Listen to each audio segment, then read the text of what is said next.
አታምጣ ስለው አምጥቶ ቆለለው ማለት አሁን ነው ጉድ። ሁለተኛው ልጅ ተረገዘ። እንዲህ አብርሽ አንደኛውን እንኳን በደንብ እያመናል ነበር። ሌላ ሁለተኛ ልጅ ተወለደልህ ማለት ተረገዘልህ እና መወለዱ ያው አይቀርም። ያው ከተረገዘ መወለድ ነው እና አብርሽ የመጀመሪያውንም ቅር ብሎ ነበረ። አሁን ደግሞ በቃ እንኳን ያልተወለደውን ገና የተወለደውንም እያመነ አይደለም። ለማንኛውም ግን እሷ በደስታ እያበደች ትገኛለች። እሱ ደግሞ በንዴት እሪ እያለ ራሱን እየያዘ ይገኛል። ዛሬ ሩታ እንግዲህ ለሁላችንም እንኳን ደስ ያላችሁ። እኔ ደስ ብሎኛል። ሁለተኛው ልጅ ተረግዟል። ያኔ አብርሽ እኔ ቤት ማደሩ ትልቅ አጋጣሚ ተፈጥሯል ብላለች። እንግዲህ ያው ያቺ አጋጣሚ በመጀመሪያው ቀን አብረን አደርን፣ በሁለተኛው ቀንም ደስታውን አጣጥሞ የሚበቃውን ነገር አድርጎ ሄዷል። ደስተኛ እየሆነ እየሳቀ እየፈነጠዘ ልጅ በዛ ሰዓት ተረግዟል። ስለዚህ እንኳን ደስ ያላችሁ ብላ እንግዲህ ለቤተሰቦቿ ደስታዋን ዩቲዩብ ላይ መጣ ገልጻለች። ዛሬ የደስታዋ ብዛት ልነግራችሁ አልችልም። ይህን ደስታዋን ይህን ፈገግታዋን ነበር ማየት የናፈቀን። የእውነቴ ነው።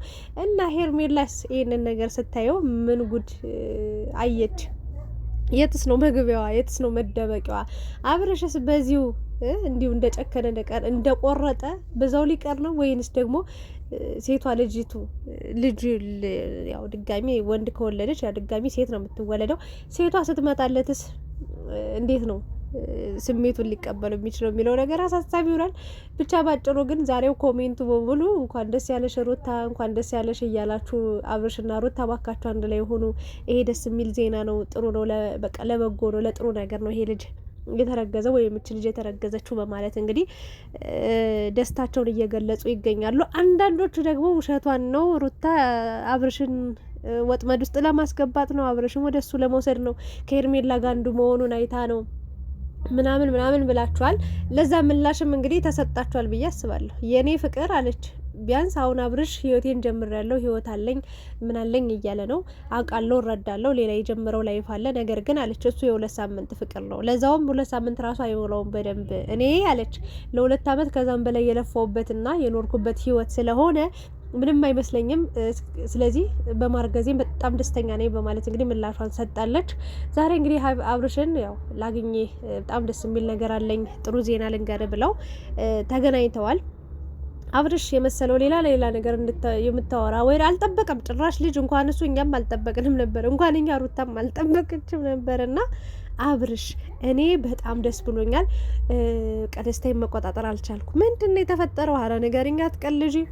ቆይ እነግርሃለሁ፣ ተረጋጋ በቃ ብላ ሆዱን አሽታ መጨረሻ ላይ አርግዣለሁ። ታውቃለህ ያኔ አብረን አድረን ነበረ፣ አንተም ወቅ ብሎ ነበር፣ እኔም ወቅ ብሎ ነበር። ተሟሙቀን እንግዲህ አብረን አድረናል። ስለዚህ በዛሽ ሰዓት ልጅ ተረግዟል እና እንግዲህ ወይ ቤቢ ወይ ደግሞ ቤቢቲ ወይ ወንድ ወይ ሴት ይሆናል የተረገዘው ልጅ።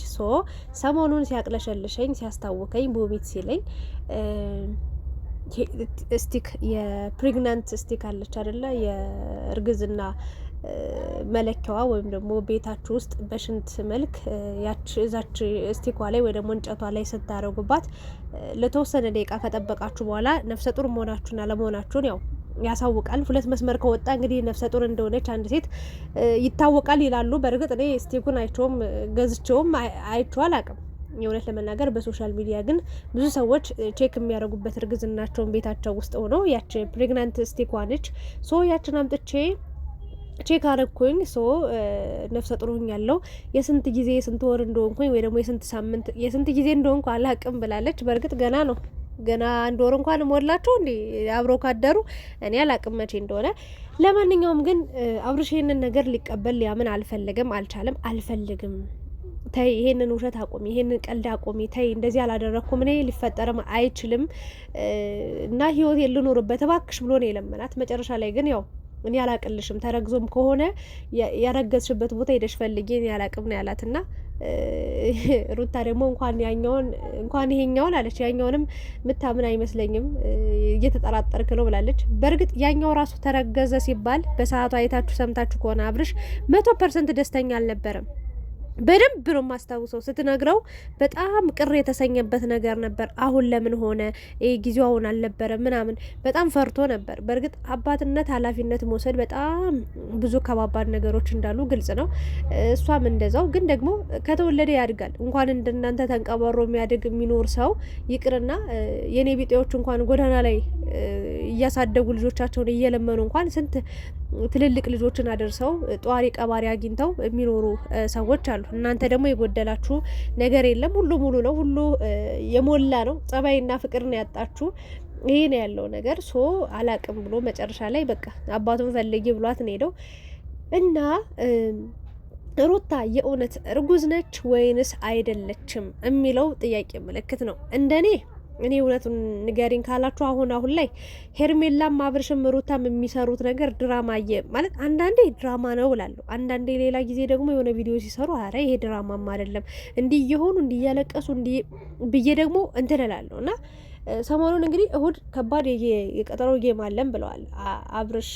እንደውም አድቨርት እያደረገ ነበረ ሄርሜላና ሩታን ለማጋጠም ማን እንደሚያሸንፍ እንግዲህ ለማየት ተዘጋጅቷል። አንድ ሰው እኔ ከጠላሁት ለምንድን ነው ከሱ ጋር ላወራ የምችለው? ከሱ ጋር ምንም ንግግር አይኖረኝም። ስልኩንም ብሎክ አድርጌ ራሴን ኑሮ ነው የምኖረው። እንኳን ባሌን ቀምታኝ ይቅርና እንኳን ባሌን ወስዳብኝ ይቅርና የምሬን ነው። በየትኛው ዓለም ነው እንደዚህ አይነት ሰው ሊግባባ ሊስማማ የሚችለው?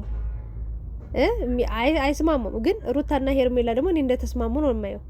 ምክንያቱም ጌም ለመጫወት ቀጠሮ ይዘው አውርተው በውስጥ ምናምን ከካሜራ ጀርባ እኔ የሚገናኙ የሚያወሩ ነው የሚመስለኝ። የእውነቴን ነው የምላችሁ። እኔ ይቅርታ ይሄ ነገር እውነት የሚሆን ውሸት አላውቅም። የኔ ጥርጣሬ ነው የነገርኳችሁ። እና በአጭሩ ግን እኔ ሩታ የእውነት አርግዛለች ለማለት አልችልም። ሩታዬ ብታረግሽ እኔ ደስ ይለኛል። እግዚአብሔርን ነው የምልሽ። ምንም በቃ ልጅ ጸጋ ነው።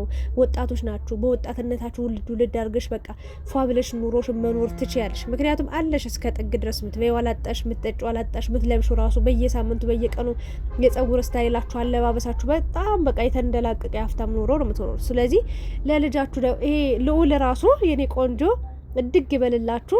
ሲወለድ ገና ትንሽዬ ጥቁር ያለ በቃ ሚጢጥ እየነበር፣ አሁን ግን እንዴት ወፍሮ አምሮበት እንደሆነ ብታዩት በቃ እኔ ብታዩት ልበላችሁ እንዲውላችሁ አይታችሁታል።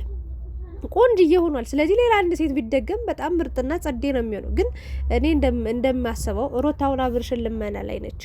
እኔ ሩታን ልነግራት የምችለው ነገር እንኳን አሁን ለምነሽው ድሮ ለምነሽውም አልተሳካም። ድሮም ያንን ሁሉ ለምነሽ ያ ሁሉ ጊዜ አልቅሰሽ ያ ሁሉ ጊዜ ዋጋ ከፍለሽለት እንኳን ዛሬ ሄርሜላን ከመምረጥ ወደ ኋላ አላለም። ዛሬ ከሄርሜላ ጋር ከመሆን ወደ ኋላ አላለም። ስለዚህ አሁንም እየለመንሽው ነው ያለሽው። አሁንም እባክህ እያልሽው ነው ያለሽው። እምቢኝ ብሎሻል። ያን እምቢ ሲልሽ ሌላ ምንም ምክንያት አመጣሽ፣ ወንድሙን አመጣሽ፣ እምቢኝ አለ። በቃ ከህይወቴ ውጪ ተታርቄሻለሁ፣ መንገድ ላይ ብንገናኝም ሰላም እልሻለሁ፣ ከዛ ውጪ ግን አናወራም፣ አንገናኝም፣ አልፈልግም፣ ኑሮዬን የራሴን እኖራለሁ፣ ኑሮሽን ኑሪ ብሎ ነበር። ግን ሩታ አብርሽን አሁንም ትፈልገዋለች። እኔ አብርሽም ልቡ ውስጥ ሩታን አስወጥቶ ጥሏታል፣ ወይ ደግሞ ለአንዴና ለመጨረሻ ጊዜ እንዳያት በቃ የሆነ ጥሏታል ወይ ደግሞ ትቷታል ረስቷታል ለማለት አልችልም። የእውነት ልብ ውስጥ ፍቅር እንዳለ ነው እየታየኝ እየተረዳሁት የምገኘው። ግን አሁን ላይ የሆነ ውሳኔ ወደ ኋላ ማለት አልፈለገም። ለምን ሩታ ጋር የሆነች ነገር አድርጎ ስህተት ቢሰራ ሄርሜላን እንደሚያጣት 100% እርግጠኛ ስለሆነ አንድ እርምጃ መንቀሳቀስ አይፈልግም፣ ሩታ ባለችው መንገድ ማለት ነው። ስለዚህ አሁን ሄርሜላን ነው እያለ የሚገኘው። ለጊዜው በጣም ደስተኛ አድርገዋለች። ለጊዜው በጣም በቃ አምረዋል፣ ደምቀዋል። ልክ ሩታ ላይ ሲያደርግ የነበረው የፍቅር ስታይል ሄርሜላ ላይም እየተደገመ ነው። አይተናል ብዙ ነገር። የምሬን ነው። አሳሳሙ፣ አስተቃቀፉ፣ አለባበሳቸው ምናምን ልክ ሩታና አብርሽ ድሮ ሲያደርጉት የነበሩትን ነገር ነው ሄርሜላና አብርሽ ድጋሚ እየደገሙት የሚገኙት። እና አንቺ ለሩታ መሆን ያልቻለ ሰው፣ ለሩታ መሆን ያልፈለገ ሰው ሩታ ያ ሁሉ ዋጋ ከፍላለት ለሱ ያልሆነ ወንድ ለኔ ይሆነኛል ብለሽ ካሰብሽ የምሬን ነው የምልሽ፣ የምትጎጁ የምትሸወጁ አንቺ ነሽ። የምር እኔ ሩታ አታሳዝነኝም። እግዚአብሔር ይመስገን ትዳር ምን እንደሆነ አይታለች፣ ፍቅር ምን እንደሆነ አይታለች፣ ህይወት ባጭሩ ምን እንደሆነ አይታለች። ከምንም በላይ ደግሞ በህይወቷ ደስተኛና ሙሉ የሚያረጋት ልጅ ደግሞ ተፈጥሯል። እግዚአብሔር ትልቅ ጸጋ ሰጥቷታል። አትጎዳም። ምንም የምታጣው ነገር የለም። የምታተርፈው ነገር ብዙ አለ።